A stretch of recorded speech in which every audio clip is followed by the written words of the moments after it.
Chicken en de Pizza Hut. McDonald's, McDonald's, Kentucky Fried Chicken en de Pizza Hut. McDonald's, McDonald's, Kentucky Fried Chicken en de Pizza Hut. Oké, Café de Brightside. Ik zie jullie een beetje verbaasd kijken allemaal, maar ik kan het allemaal uitleggen. Het is namelijk zo, ik heb sinds kort een trauma te verwerken. En ik wil jullie hier vandaag in Deurne Zelwerk vragen om samen met mij dit trauma te verwerken. Hebben jullie daar zin in? Oké, steek even allemaal je handen hoog boven je hoofd en maak even een dakje. Pizza Hut! Pizza Hut! Oké, dan steek jullie je handen onder je oksels en dan maak je een soort kipbeweging en dan roep je met z'n allen Kentucky Fried Chicken! Kentucky Fried Chicken! Oké, en tot slot steek je je handen ten hoogte van je borsten recht vooruit en dan maak je een soort halve cirkels opzij als ware het een grote gele M en dan zing je McDonald's! McDonald's! Harder! McDonald's! McDonald's! Oké, nou zetten we al deze teksten en bewegingen achter elkaar en dan kunnen we beginnen met de interactieve traumaverwerking. Daar komt die Brightside! Laat je horen!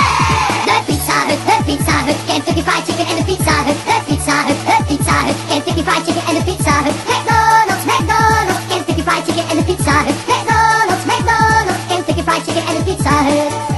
Oké, applaus voor jezelf. Jullie zijn echt geweldig allemaal. Maar het zou nog beter kunnen, Brightside. We gaan namelijk even met z'n allen een vlugelweef maken. Dat betekent dat je dat kleine flesje even ter hand neemt. Je steekt het hoog in de lucht, maar dan allemaal om de beurt. We beginnen aan de rechterkant voor de kijkers links. En dan gaan we 4, 3, 2, 1. Oké, nou met de vlugelflesjes de andere kant op. En dan komt die. 4, 3, 2, 1. En dan gaan we zingen. De Pizza Hut, Kentucky Fried Chicken en de Pizza Hut. De Pizza Hut, Kentucky Fried Chicken en de Pizza Hut. McDonald's, McDonald's, Kentucky Fried Chicken en de Pizza Hut. McDonald's, McDonald's, Kentucky Fried Chicken en de Pizza Hut.